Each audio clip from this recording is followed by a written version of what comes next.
Welcome. I'm Andy McNamara. This is the Sick Podcast with Andy McNamara. We're talking about the Browns' huge win. A couple of hot shot guests coming right at you right now.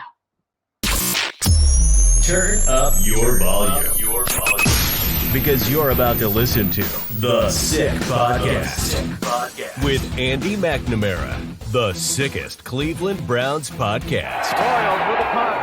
Eric Metcalf has already taken 191 yards for a score. He has this one at the 25. Metcalf to the outside with room. Metcalf at midfield. Metcalf cuts back. He's still on his feet. Metcalf will go for the score. Unbelievable. It's gonna be sick. 32-13 winners. The Cleveland Browns, bright lights, Monday Night Football, Halloween, 32-13 over the Cincinnati Bengals. The Browns may be 3-5, but that felt real good, folks. I'm Andy McNamara. Look at that. I got my specialized Victory Tuesday mug. Usually says Victory Monday, but it's a Tuesday, damn it. So Victory Tuesday mug. We're going to have some fun today. Debut show. Welcome, everybody. This is what the program is going to be about. Tuesdays and Fridays, Cleveland Browns, fantasy football, betting tips, our sick picks. And today, I have a very special guest that we're going to be joining me in about 5-10 minutes. Brian Pillman Jr. The name may sound familiar to you because he is currently an All Elite Wrestling AEW wrestling superstar. But his dad, Brian Pillman, who also was a championship wrestler in WWE and WCW, played for the Cincinnati Bengals in 1984. And so Pillman's a Bengals fan, and he was kind enough. I got to give him credit. He was kind enough to come on, even though the Bengals got the boot put to him. He was kind enough to come on and join me. And we'll talk Bengals. We'll talk the game, what it means for the AFC North, and also some inside wrestling news and his journey so far. Lots of fun there. And then Lindsay Rhodes, who has been an NFL host for years on a variety of networks, NFL Network, SiriusXM, NFL Radio, has her own podcast. She's going to jump on. We'll talk about this crazy NFL trade deadline. Like, this is the NFL trade deadline is trying to pick up the slack from recent years and most years when it's been pretty boring, pretty useless, really. Not today. No. And not over the last few days. So Lindsay Rhodes will break that down. We'll talk a little Browns with her and just kind of big picture, try to lay out all the deals that went down and what they mean moving forward. I'm going to have my under the wire, waiver wire picks, as well as hashtag Ask Andy for fantasy football questions for week 9. What do we do coming out of the trade deadline with so many bodies flopping all over the places? What does that mean to your fantasy football team? And hashtag Ask Andy as well to answer your fantasy football questions. The under the wire, that's for players owned in less than 50%. And with so many teams on bye, you get teams on bye coming up this week. Browns, Steelers, Cowboys, Broncos, Giants, 49ers, lots of moving parts. And then my sick picks, my best bets as we finish that off. But hey, folks, that Browns game, I have to be honest. As you can tell from the podcast name and my gear, I'm a Browns fan, and I was not confident going into last night's game at all. I was expecting to come on the debut of this show and be talking about who should be fired. Oh, what does it mean at 2-6? And just almost a funeral march. But no. Instead, Kevin Stefanski finally woke up, and thought, hey, you know what? Maybe since I have the best, running back in the NFL, the rushing leader, maybe I should use him. Maybe I should not necessarily do all those weird tricks and try to outsmart everybody. Now, he still tried to do that terrible decision to have Amari Cooper throw the ball. That led to a pick. Amari said, too, he called it just a debacle. And there were some other strange decisions, as Stefanski is known to do. But luckily, he came up against just as much of a wild card play calling head coach in Cincinnati with Zach Taylor. And he was all over the place. And for some reason, the Browns have the Bengals number. Everybody, the national media was making it out to be, Joe Burrow's revenge. This is it. Baker's gone. That might have been the situation. And this is the revenge. National TV. And the Browns come back because everybody in the national media loves when the Browns aren't good. I don't know why, but they love it. When we get good or have a chance, they want to squash us. Not last night. because Myles Garrett feasted. The defense feasted. They ate all the Halloween candy from the Cincinnati Bengals. Nick Chubb, Kareem Hunt, phenomenal. Absolutely phenomenal game. And with that, I want to give out some dog bones. Let's go. I'll give it.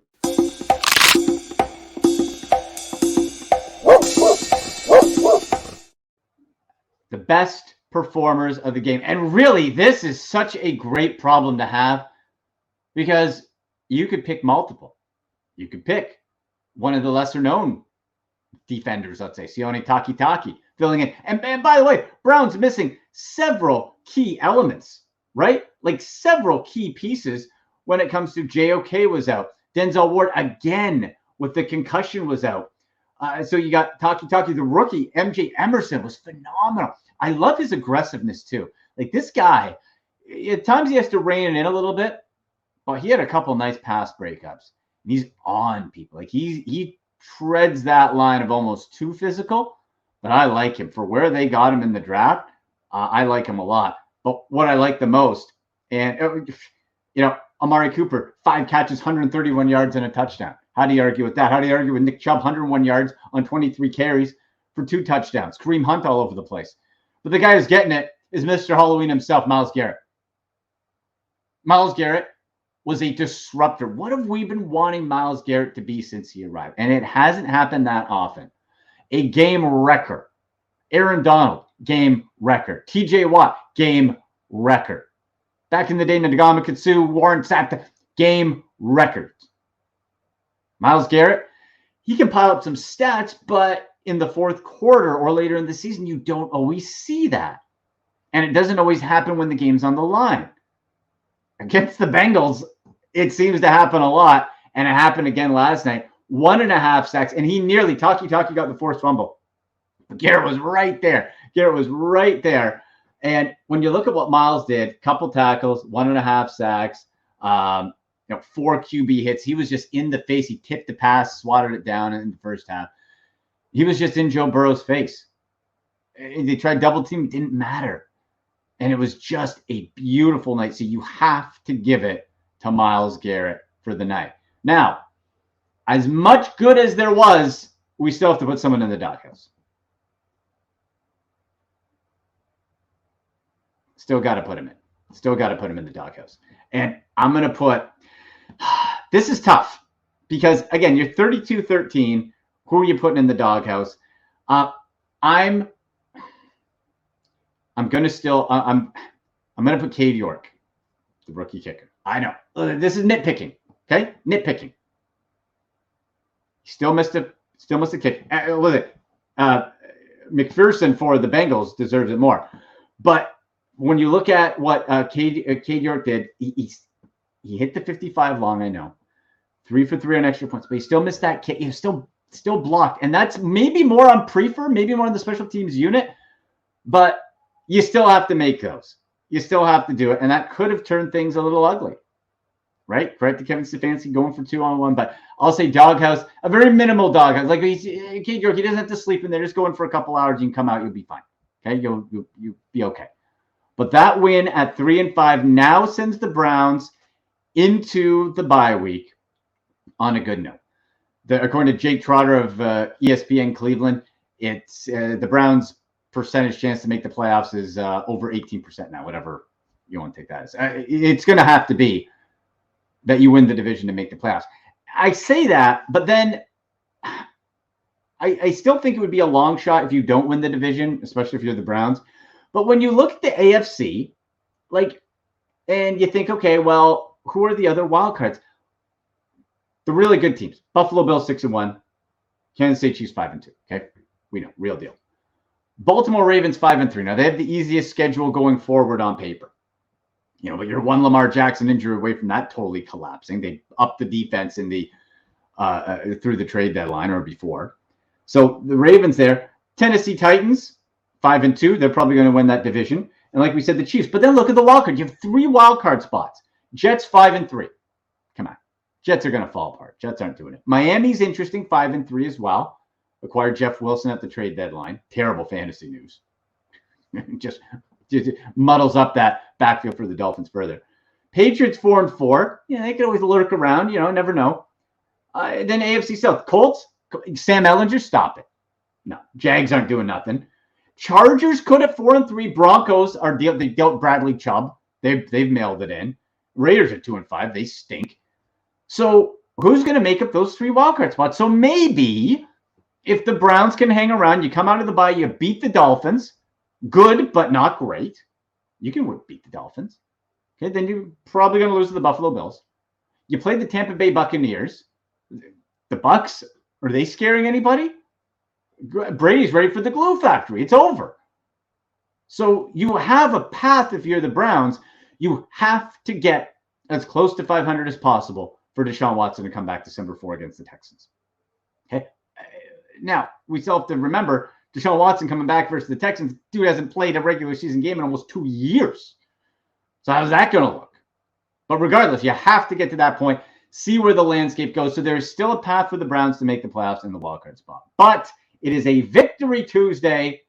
Give me a little hang on, Sloopy. Hang on, Sloopy. O-H-I-O. Let's go. Love it. It was such a great night because everyone was all down on the Browns and Myles Garrett in his costume and everyone dressed up as beautiful. Kareem Hunt did the postgame interview in a Joker mask. It's phenomenal.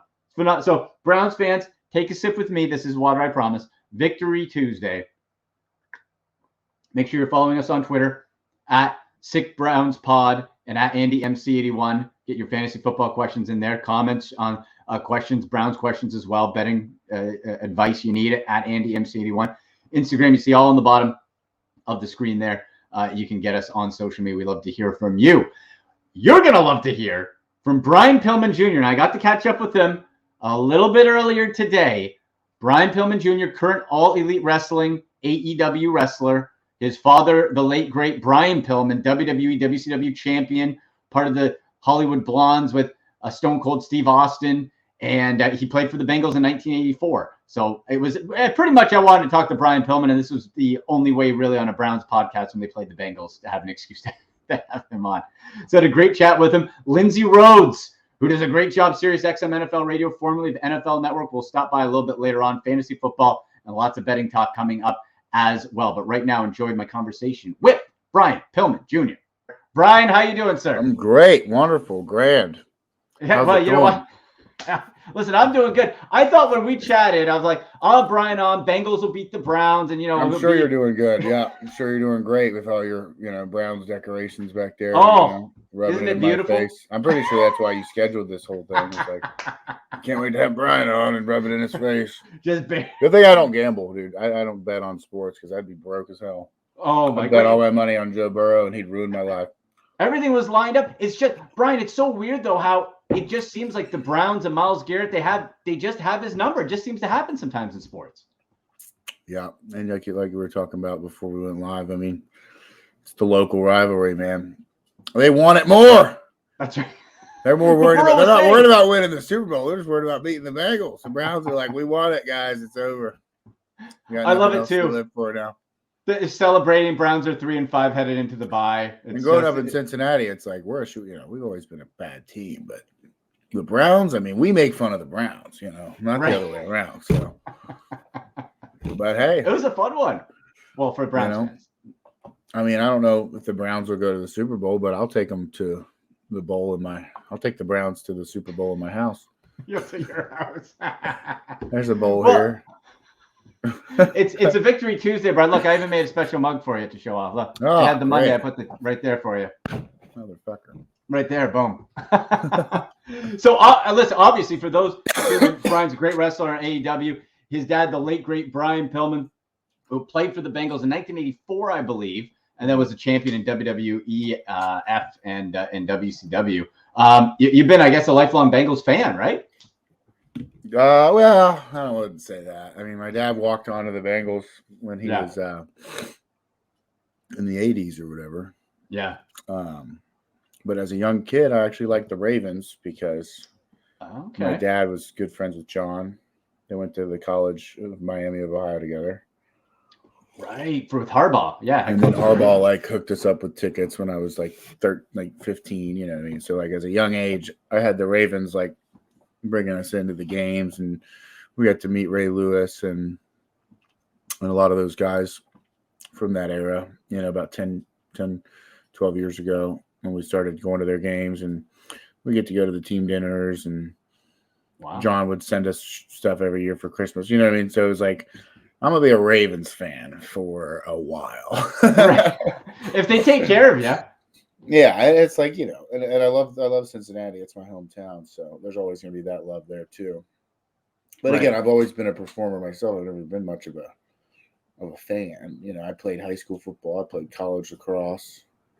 And now I'm a pro wrestler now. But yeah, I have my favorite teams, and then my boss owns the Jaguars. So when I lived in Jacksonville, it was Duval all the way. They weren't the best team either, but we had the press, we had the box seats, and the community was nice there. I loved the Jacksonville people. Everybody was, really nice. So it was fun to go to those games and support my company and my brand, that I work for and represent AEW. So that was a cool thing too. So yeah, I mean, outside of the Jags and the Bengals and the Ravens, I don't give a shit. So you're not a fantasy football guy. Those three teams got my back. Are you fantasy Not really. football? I'm not a fantasy football guy. Yeah. To me, it makes no sense to me. I mean, it's just it's a bunch of statistics. Like, we're playing a game of what if, and then also it's just weird. You know what I mean? Yeah. I see the appeal of it. It's like a statistical... we won't have Brian Pillman Jr. on our next fantasy segment coming up in about 15 minutes time. I'm canceled from the fantasy. No, I understand it. Yeah. But I'm older. When I was younger, I didn't have a clue what people were doing. But now I'm like, oh, okay. So they draft the players that they think will perform well, and then your score is based on the stats that they receive. Right. And then different points. But it's 100%. I mean, it's got to be 100% random. You know what I mean? There's no way you can I guess there's a way. Is there a science to it? Is there an art to it? How do you make the best team? Or do you just say, screw it, I got to hold a brother and hope he does good? There's a lot of different ways to do it. Look, sometimes the most random ways are the people who win. I could analyze it all day, and then somebody in the office, an office pool wins who's never looked at a game but picks because they like the logo and they win the pool. So you never know. Yeah. It can all be nonsense. So, no, man. Wait, hey, let's talk a little bit about Joe Burrow and the Bengals going to the Super Bowl last year, coming in, slow start, but looked like they kind of hit their stride. And you take away last night, look, Joe Burrow and that whole Bengals team is built to win again. It's just going to be a very interesting, I think, path now at 4-4, how they move forward. But Burrow, you can't ask for a better QB. Yeah. I mean, that's the thing. I mean, you got to put all the pieces of the puzzle together, and we got a star quarterback with Joe, but you can't let people get that blindsided, what's the word? Tunnel vision on that. Right. It takes 11 guys to play football. I mean, even when I play, I mean, my experiences aren't pro level, but even when I played football, it was just man, everybody matters, every little piece of it. I mean, Joe could be the best quarterback in the world, but if you can't be protected and stuff, then it's what's the point, Mm-hmm. Well, it's the most teamwork game ever. I mean, think about it. You got 11 guys on the roster, and each person's, important role, and they're all getting paid millions of dollars for that role, Yeah. So, it's holy shit. And it's you can't always just replace somebody. It's a very high skill, high impact game, There's only so many people that can do it. So it'd be nice if we could just say, we got a good quarterback, he's going to carry us through. But unfortunately, it's still pro football at the end of the day. And I mean, just like I said, from my experiences, I freaking was a D lineman. We had 9 guys going both ways, and it was guys were tired. This is in high school, of course, but right. People get tired, people get hurt and injured. Joe got injured in the Super Bowl. I mean, that was the closest we'd ever been. I mean, what a crazy night though. I mean, you're a Browns fan, but I'm sure you were loving that Super Bowl. Oh fuck yeah, it was just cool to see an underdog team finally make it there. Right.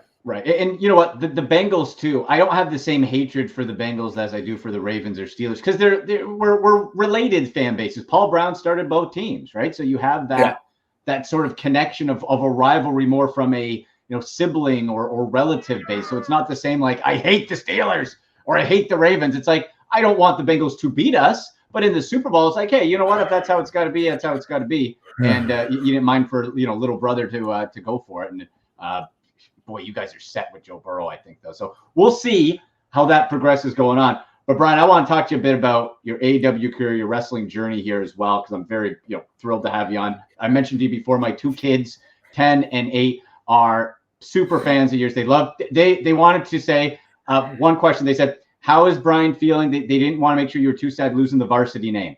They hate Smart Mark Sterling. They hate him. So they got your back.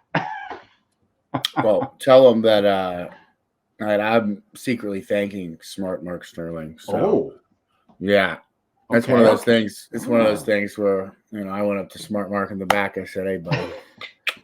Gave him a nice handshake. I said, hey, that name didn't work for us, so you go ahead and take it. See if it works for you, buddy. Interesting. Hey, a little behind the scenes. I like it. Yeah. He hit me with that paperwork. I said, see what happens.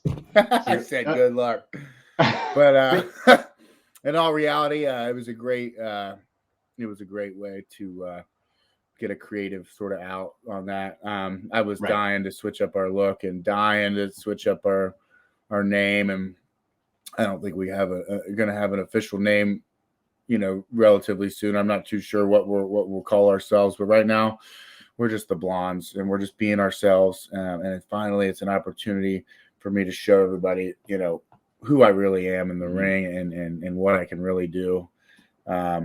There's been a misconception because, we've just been sort of playing our part. We've been doing our role. We've been saying, yes, sir. And we've been doing what we're told. And we've been the Varsity Blondes, a relatively generic babyface gimmick for a while.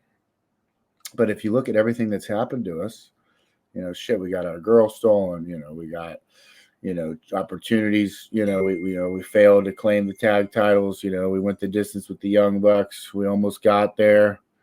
Everybody forgets we went 12 minutes with the Young Bucks for the titles in a 4-star match, 4-star observer match. So the Blondes have been there. The Blondes have gotten close, and then the Blondes had everything taken away from them. We lost Julia. Yeah, we got dropped out in seconds to Luchasaurus and the Gun Club, and those guys are very impactful wrestlers that are doing the things that they're working to their strengths. So that's why they're able to beat a couple guys like us that are sort of second guessing themselves and trying to find themselves. But now I think that the tide's going to change here. We just came back with a huge victory in my hometown in Cincinnati, Ohio. We came out, we ditched the varsity name. We're not trying to be something we're not anymore. We're a couple of grown-ass guys with huge chips on our shoulders. This business has sort of grizzled us in a way that people are going to find out about. When they threw us to the Wolves, they threw us to FTR and the Young Bucks and all these top tag teams. And then even the Lucha Bros. We went the distance with those guys. So when you throw us to the Wolves and you're either going to sink or you're going to swim, and me and Griff are swimming now because we're working at a very high level. I think there was a part of me that wanted to turn against him and go my own way for a while, but it's hard to ignore that chemistry. I don't think I can get away from Griff right now. I need Griff, and Griff needs me. We're a good unit. We look good together. I think we're the 2 best-looking guys on the roster. We're definitely the best-looking tag team on the roster. Right. We're going to draw viewers, and we're going to kick ass, and that's just how it's going to be. Love it. We're not coming out here with any bullshit varsity shit anymore. I love those guys. Smart Mark, whatever. His tag team, they're a super athletic duo, They beat us fair and square, and they trademarked our name, but, more power to them. Name didn't work for us, buddy. Now you're moving. And I like that, Brian, too. Now you can evolve into let your real character come out. Yeah. We got a question on from social media from Nolan asking, who was the toughest opponent that you ever beat? Who was the toughest opponent that you ever beat in the ring? Shit that I ever beat? Shit, I don't beat nobody. I'll have to think on that one. Or maybe most enjoyable match, favorite match, that type of thing so far. No, I mean, we actually had some great matches. I mean, Max Caster, who's now the tag team champion, I beat him in my hometown of Cincinnati, Ohio. It's one of the greatest moments of my career, I'd say, to get to perform in front of my crowd and to win a match with my father's famous move, the springboard clothesline, the air Pillman. Yeah, that was a really cool moment for me. It was a very kick-ass, very quick match, down to business, but I would love to do it again with a guy like him. Actually, I'd love to have, that tag match. A lot of people don't realize that we were in a major, not like a major thing, but we were in a mid-card program with the Acclaimed for a long time. Not a long time, but to lead up to having a big program with them. And then something happened where some people got suspended and it kind of sidelined that whole thing. So we actually had a lot of chemistry with them, I thought. I definitely have a lot of chemistry with Anthony Bowens. So definitely want to get a chance to get in there with them, me and Griff again, and sort of tell that story that we never got to tell. But yeah, I had a good win against him. I mean, some of my best matches are, with Miro. I miss Miro. He was a great athlete. I trained really hard going up against Malachi, but with a lot of the the corruption and the mist and the stuff, I think I got a lot distracted and confused, and he really took advantage of me there. You know what I mean? So he whooped my ass there. But I think Miro, I put up a good fight for the TNT title. Thought that was a very good match. Me and Griff tagged against MJF and Jericho back when they were doing their little shit, So Right. we've had some great that's the thing. Like, people want to forget about that pandemic era, but me and Griff were doing some heavy lifting. Like, you guys we were having some big matches and shit in front of nobody. You know what I mean? So it's like, now you add the crowd, you add the hype, you add the bigger stars, the bigger names. There's a lot of pressure, So I'm not going to sit here and say me and Griff were like handled that perfectly. We were probably right where we needed to be. You know what I mean? We were leading the charge, and then when it came time to get down into the high pressure situations, a lot of those bigger teams like the Lucha Bros, Death Triangle, those guys started to rise up in the ranks. So it's a tough game. It's a tough game, and you got to stay on your toes. But like I said, I think we got exactly what we needed. Thank you, Mark Sterling, for giving me a reason to burn all my old gear. And because at that point, you know what I mean, the boss can't tell me he can't tell me not to change. You gotta. It's legal. Like, what's going to say? I'm like, hey, it's all our shit says Varsity on it, but this black leather jacket doesn't, and I'm gonna throw that on. And we'll see how we look. That's a cool look. And I think the fans are excited. They like the way we look and the way we're presenting ourselves now. And it didn't take a lot. You know what I mean? It doesn't take a lot of when you got a couple of stars like Griff and I. And that's the thing. Griff and I are just 100% absolute TV stars. There's no doubt about it. He's one of the most reliable, most technically efficient wrestlers. Griff doesn't waste a step. You know what I mean? He knows exactly who he's working for and where he's working towards. Like, and we're a top of the line team. That's why we've been in AEW so long. That's why we have been a part of so many moments. We were there. We put over the guys when the Bullet Club reformed.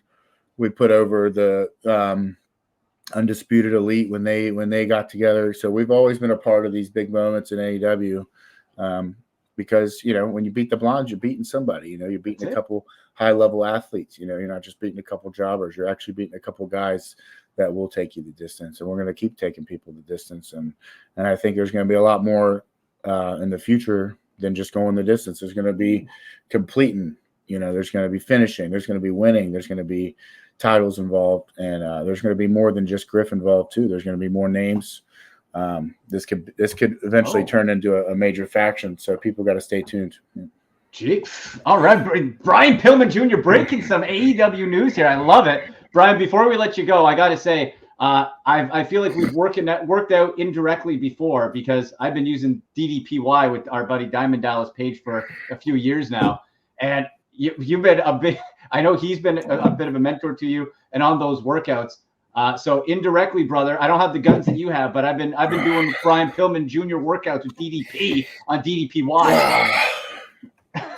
Yeah, DDPY is great. Cool. It's been pretty cool.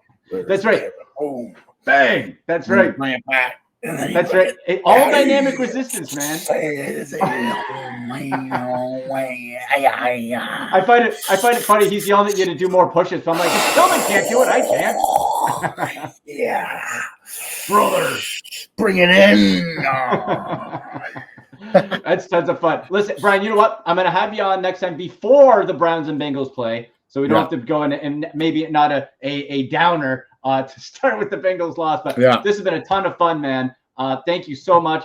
Listen, I'm always enjoy watching on AEW. I'm extra excited now with the news that you were telling us today. So thank you so much for taking the time. New stuff to come. Thank you guys for having me.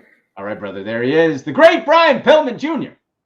Great chat with Brian Pillman Jr. Make sure you give him a follow on all social media at Flying Brian Jr. What a great guy. The inside wrestling news there, and some interesting comments on the Bengals and his football fandom. So very good. Remember, Lindsay Rhodes from the NFL Road Show, her podcast. She's on SiriusXM NFL Radio. Did a great job in the past with NFL Network. Lindsay's the best. We'll have her on shortly to talk about the NFL trade deadline and all that went down over the last few days. The NFL trade deadline, man, boy, it's really, really heated up this year because usually there's no storyline, not like the NHL or baseball, even basketball a little bit. But man, it really, really got hot over the last few days. So we'll chat with Lindsay Rhodes about that. But right now, fantasy football talk, people. Okay, you got any fantasy football questions? Hashtag Ask Andy. But right now, I want to get to my under the wire waiver wire pickup. So players owned in less than 50% of most leagues, because the teams on bye this week, significant. Like last week, we had the Chiefs and Chargers, but this week, Browns, Steelers, Cowboys, Broncos, Giants, 49ers. The running backs were losing. My goodness, receivers all over the place. So I'm going to start wide receiver. And I think one of the best pickups right now, Khalif Raymond for the Detroit Lions. Now, the Lions record sucks, but their offense has been exciting. It's been real good. They've been popping up points all over the place. And Khalif Raymond is the guy you want, not Josh Reynolds. Now, why is that? Well, it's because Josh Reynolds for the last 2 weeks has gotten you low single-digit fantasy points, and it looks like Raymond has usurped him as that number 2 to Amon-Ra St. Brown. He actually led the Lions in receiving yards last week. Remember, too, they lost a big, big weapon. TJ Hawkinson dealt to the Vikings. So now, all of a sudden, you have one less major target, and Raymond already on the rise. Top attention from defenses is going to be to Amon-Ra St. Brown. You go with Khalif Raymond. 1% roster, people. 1%. You're in bye week trouble. You're looking for that streamer help. Khalif Raymond. He's going to be super cheap on your DraftKings too. Tremendous DFS play. So I love Raymond this week, and really probably going forward to at least test it out a little bit. So Khalif Raymond is a big time pickup. Now, quarterback options. Okay, QBs that you might want to look at if you're in a desperate time. Is it injury? Is it underperformance? Whatever the case might be. One of my leagues, I'm in a world of hurt for QBs. I need QB help. So who am I getting? I'm going to look first to Justin Fields of the Bears. Okay, our buddy Adam Rank on the SIG podcast right here on the SIG Media Network. Adam Rank, he loves himself some Justin Fields, and I'm starting to as well for fantasy. 42% ownership, okay? And here's what we have to remember for Fields. He's facing the Miami Dolphins, who have given up the 7th most fantasy points to QBs this year. Okay, that's good. Including 166 rushing yards to mobile quarterbacks in Josh Allen and Lamar Jackson. Now, Justin Fields obviously not in that caliber, that level, but his rushing is, right? And we've seen Fields with better play calling. Seems like he's starting to hit that stride, bit of confidence for the Ohio State product. So when you look at Fields, so check this out. 7 total touchdowns over his past 4 games, and he's averaged 76.7 rushing yards over his past 3. So you get the bonus of the legs, and he's not turning the ball over as much. We're seeing the passing yards go up as well. It's a good opponent, and you're getting Chase Claypool. Chase Claypool's coming in. That's another big part. You get an athletic, young, big target who wasn't being used in Pittsburgh. And now I can actually cheer for Chase Claypool, who I really like coming out of the combine, but was with the Steelers. So I had a hate on him. But now you come to this situation. Chase, you know what? Chase Claypool is somebody else. Talking about receivers. Might want to try, not this week, but going forward, maybe a little stack of Claypool Fields. Because really for Chicago, they're still looking for that guy. They're still looking for that piece.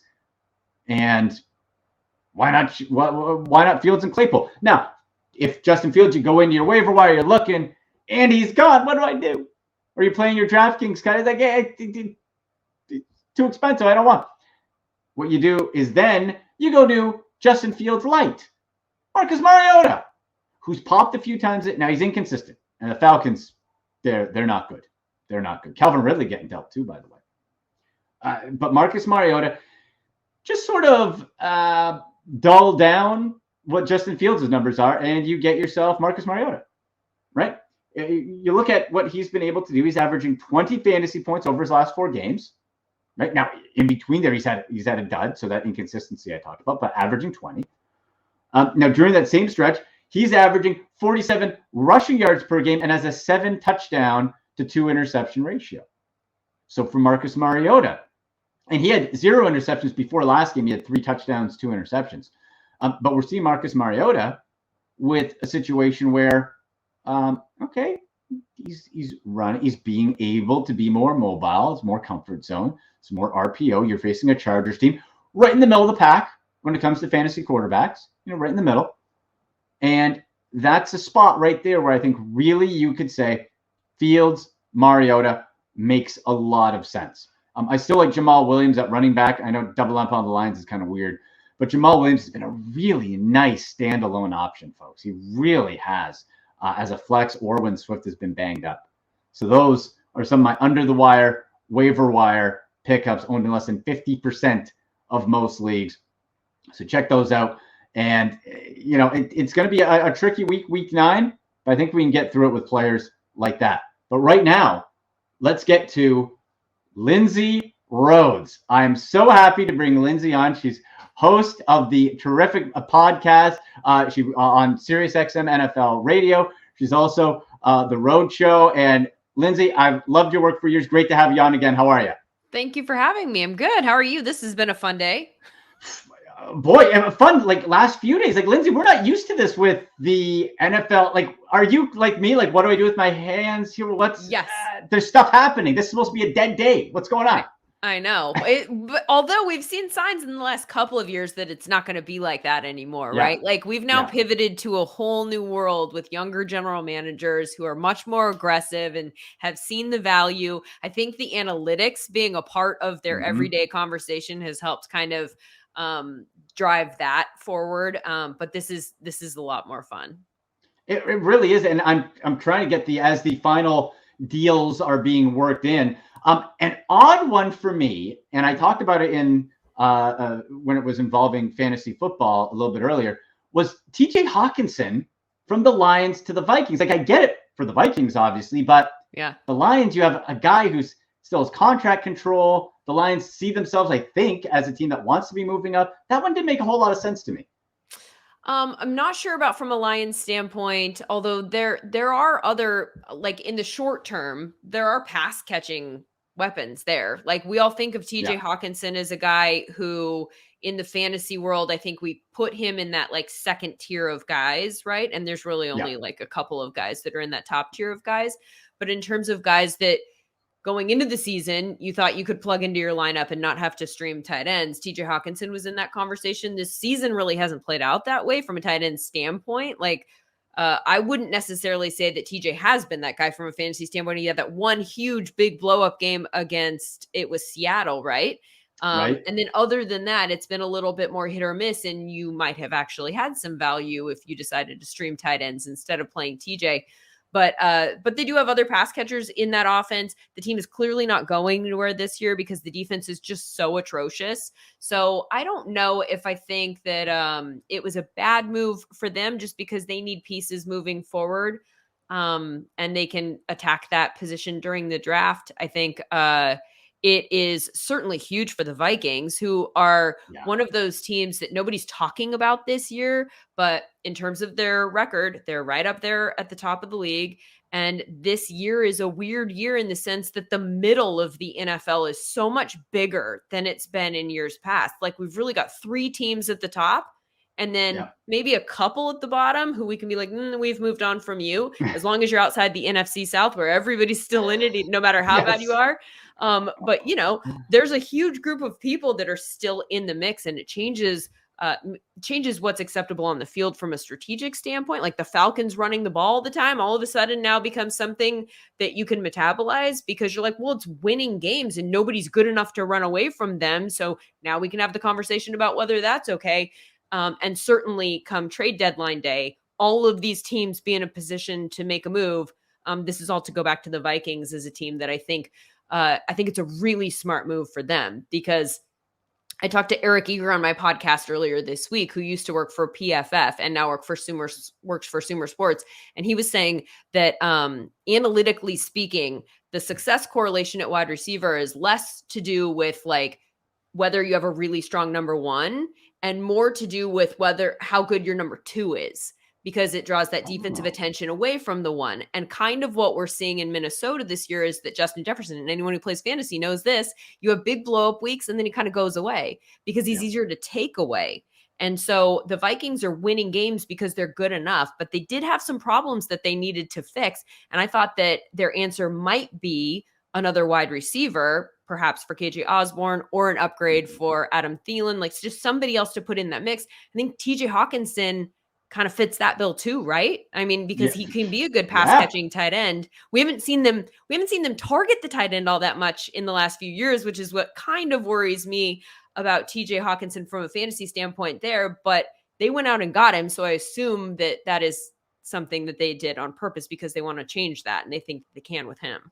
Right. I'm totally with you. And Irv Smith Jr. going to the IR, but that's what jumped out to me as well, Lindsay. It's like, okay, the fantasy alert goes off. It's like, they don't throw to the tight ends, but maybe they haven't had a guy like TJ Hawkins. You saw Kyle Rudolph, who was floating around for a bit, but I like the breakdown there of that attention, especially for fantasy of, well, you need some more attention taken away from Jefferson. And I think too, you have to think from the Vikings. They're probably looking like, hey guys, Aaron Rodgers sucks now. Let's go. Right. It's 100%. Time. Let's go right now. Go now. And also, I'd heard earlier this week, I want to give credit, but I can't remember. Somebody said, don't be surprised if the Packers target a tight end before the trade deadline and not a wide receiver. And so let's say they were going for somebody like that. I don't know that they would have necessarily thought to stay in the division. They don't feel like the team that would go be aggressive in that way. But it also keeps them away from them. It really does. It really does. And some other moves. First of all, I guess, did any other move really jump out to you? Like the Nyheim Hines move, I thought was quasi interesting. Didn't really move me for fantasy. Jeff Wilson, I think, just muddies up the Dolphins fantasy-wise again. 100%. Yeah. The Chase Edmonds is a little bit interesting going to Denver, right? Because I think there's a lot more opportunity for him there. I mean, I have been playing, or I have played, not consistently, thank God. I played Latavius Murray in the last couple of weeks in fantasy, just out of desperation at running back, and especially this week going into like a bye-mageddon with 6 teams on a bye. People are going to be just up against it. And Chase Edmonds hasn't been playable the last few weeks for the Dolphins. So he becomes a little bit more interesting in Denver, because if you're looking at a backfield, like they do not want to play Melvin Gordon. There's a reason that they've moved to Latavius Murray. So if Chase Edmonds is a better option than those two. So I'm not 100% sure if like the return on that is immediate. And if you can plug him in this week, if he'll get up to speed in time, but he's a running back. What is there to get up to speed about? So he has more value moving forward, certainly. Well, and to use your Latavius Murray comment, we saw Latavius Murray do just that with 0 ramp-up time with the Saints and with the Broncos this year. There you go. Right? Oh, makes sense. Yep. Talking about this is a Brown show in part, so talk about the Cleveland Browns. Kareem Hunt was one of the hottest names out there. Are they going to move on? Boy, what a showcase on Monday Night Football. It looked like his value might not have been any higher, but he stays put. Yeah. Which, as a Browns fan, I love the 1-2 Chubb and Hunt combo. Were you surprised he didn't move along, or, might as well hold on to him? I was, and in fact, I made a deal for him in a fantasy league where I was a little bit desperate and just needed to make something happen. So I could afford to take this risk, but I traded for him in a deal last week where I was like, fine, I'll take Kareem Hunt because, and it's the worst end of the deal, on paper, but if he goes to a new trade, if he gets traded and he's in a new situation, then all of a sudden we have some upside potentially there. I just talked to Jordan Schultz from The Score for my podcast, the NFL Roadshow, and he was saying that he was under the impression all along that this was never going to happen. And largely what he was hearing around the league was that Kareem Hunt thinks of himself as a one. If he was behind anyone other than Nick Chubb, who, I mean, we could talk about him as one of the best pure runners in the NFL, but if he was in a backfield with anyone but him, then he would be one of the best running backs in the NFL, and that was going to turn out to be an expensive deal for the team that took him on. And that's not a direction that teams are going in. And I think that that's an interesting way to look at it, right? Because that's a conversation that I think like I've been having for the last year, but in the last few weeks, I think it's been one that's come up a lot more for me recently with Saquon Barkley doing well. And like, so then what does that mean for the Giants moving forward? And Josh Jacobs, who's on a 5th-year deal, do the Raiders want to pay that? Or are the Raiders, like somebody brought up the fact that they thought that the Raiders should trade Josh Jacobs today and brought up a 2. And I was like, I would make that move if I was the Raiders. And he's arguably been their best offensive weapon, this season. But if you're not going anywhere, and right now it doesn't look like you're going anywhere after getting shut out against the Saints, and you can get a 2 for a guy that you're going to have to pay big money to next season on a brand new deal, when you could literally just turn that 2 in and get a Breece Hall or a Kenneth Walker or a Dameon Pierce, I mean, on a rookie deal, like you should do that.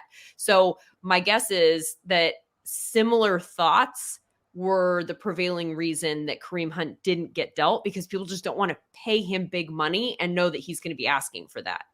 Right. And you're reaching that dangerous running back age, right? 27, 28. That always scares people. Isn't that crazy? But you're right. Like that 26-year-old is like, that's where the cliff is, unfortunately, at that position. And I think we're moving in a direction where people just don't get second deals.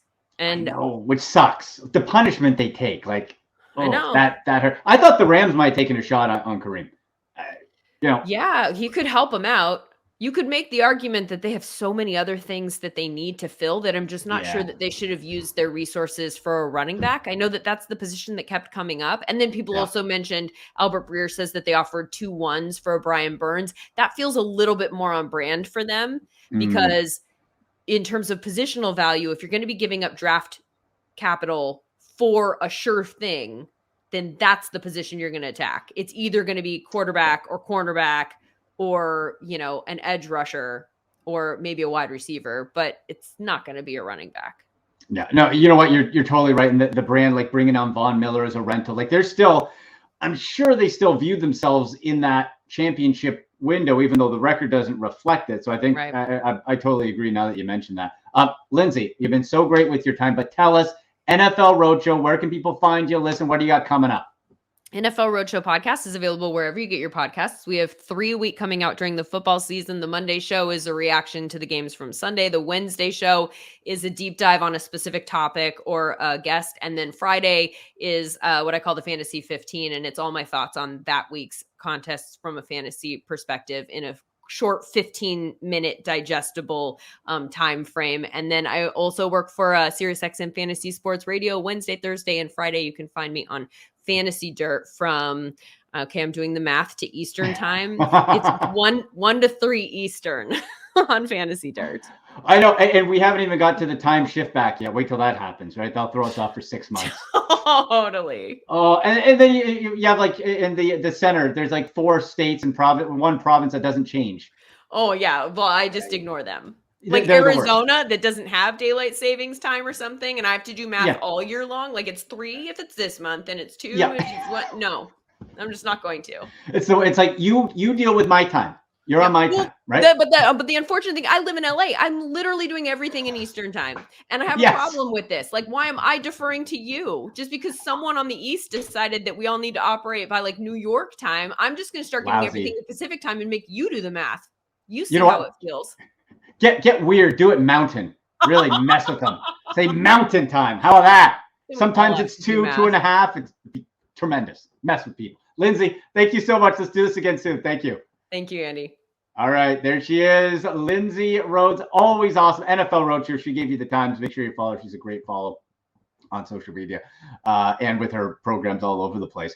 I like what she had to say about that Rams part, which did make sense because the Kareem Hunt angle was, where would you send him? And really, if you're the Browns, I don't know if they would have lost yesterday, if that would have made any difference whatsoever to a deal for Kareem Hunt. Also, the thing to remember, too, compensatory picks. Analytics, young run front offices like the Browns with Andrew Berry love their compensatory picks. Ooh, they love it. They can't get enough of those. And how you get those in part is if you lose free agents and you don't sign enough back, you get a compensatory pick. So they would have done the math of, all right, if we lose Kareem Hunt, we get X back. And there's rumors last night that maybe a 4th round pick would have done it. Remember, this is going to be it for Kareem Hunt. Unless Jerome Ford, the rookie who they drafted this year, they lose total confidence in, which I don't see them doing. Had an injury in camp, flashed nicely in that preseason game. He has the Kareem Hunt skill set that they will bring him in on a cheaper deal and back up Nick Chubb, change of pace, and kind of off you go. So this is it for Kareem Hunt. The expiring contract also comes into play where you're not going to get as much as if you had a player with term on the contract. So I'm thrilled Kareem Hunt is still here.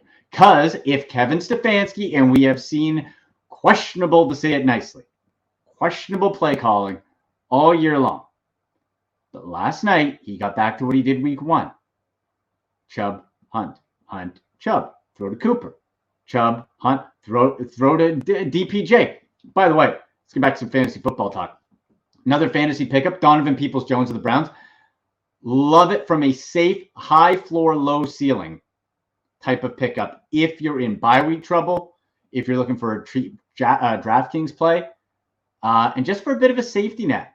I have him in one of my leagues as sort of that nice flex. He is turning into, and I've been recommending him to dynasty leagues for 2 years now. So you want to keep this guy because when Deshaun Watson comes back, and if he can get back to the level he was, Donovan Peoples-Jones is going to be a superstar. He's got all the tools. But you're in a super heavy run first offense, which you should be with Nick Chubb and Kareem Hunt. DPJ is averaging probably a bit better in PPR, half PPR than standard. But he's averaging around that 12 mark, and he's on roster in about 24, 25% of most leagues. So you put DPJ in your flex when you're in bye week trouble, like as Lindsay said, bye Mageddon, 6 teams on bye. And well, the Browns are on bye this week, but going forward, if you're looking for a DPJ type, you're getting that 12. That's what you want. To me, if you get anybody off the waiver wire, owned in less than 50%, and they give you double-digit fantasy points, that's a win. That's a big win. All right. We got some questions in. Let's get to hashtag Ask Andy. Get those fantasy football questions answered. Let's go.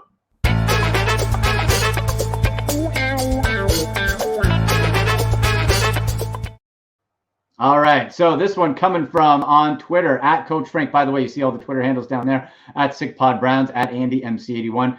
Use hashtag Ask Andy. This coming in from Coach Frank.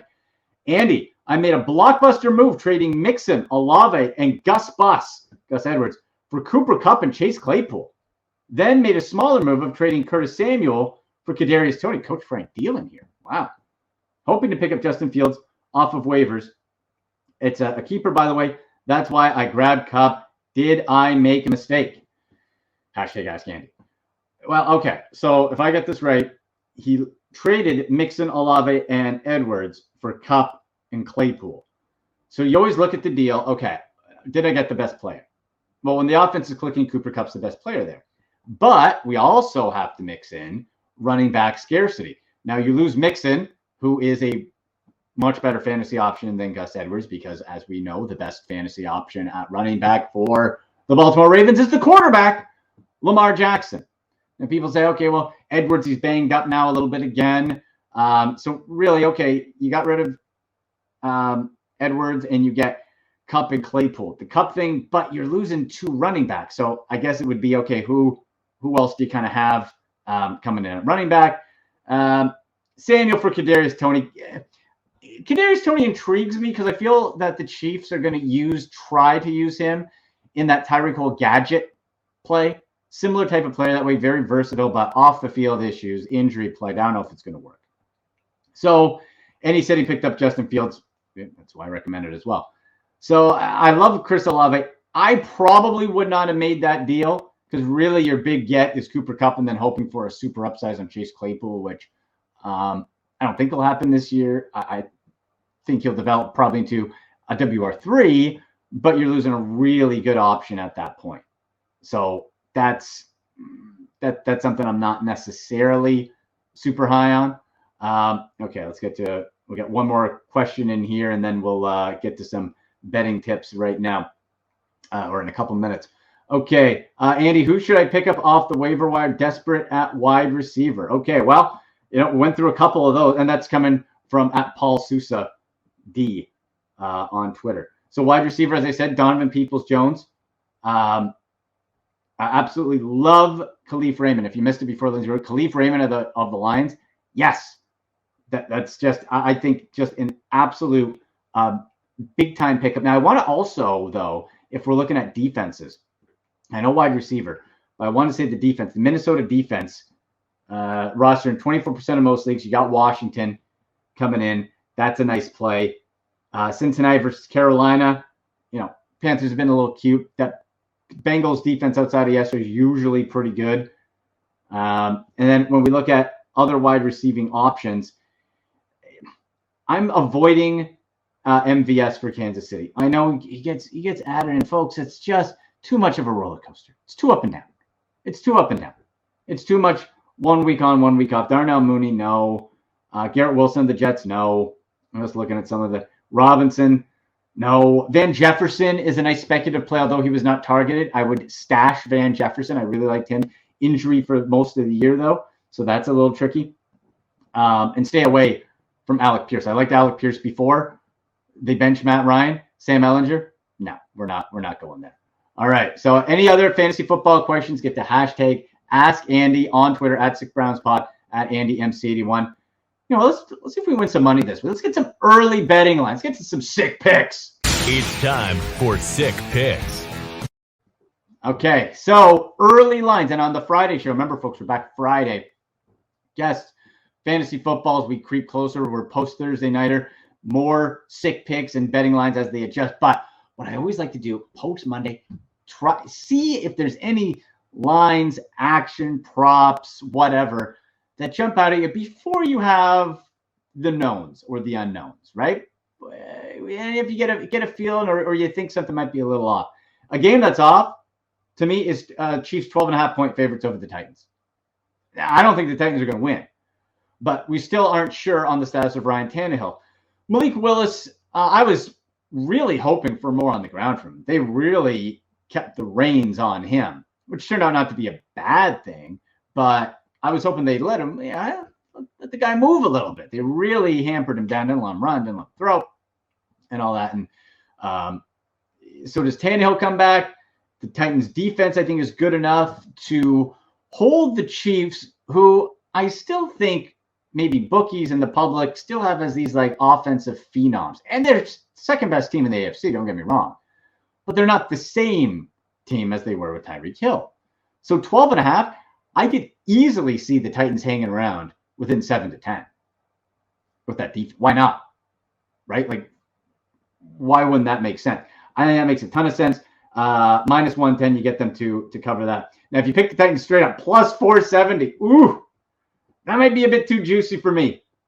I'm not going to do a Hail Mary pick on that one. One line I do like, Rams in Tampa Bay versus the Buccaneers. Now, the 2.5-point favorites are the Bucs, so pretty much a pick them.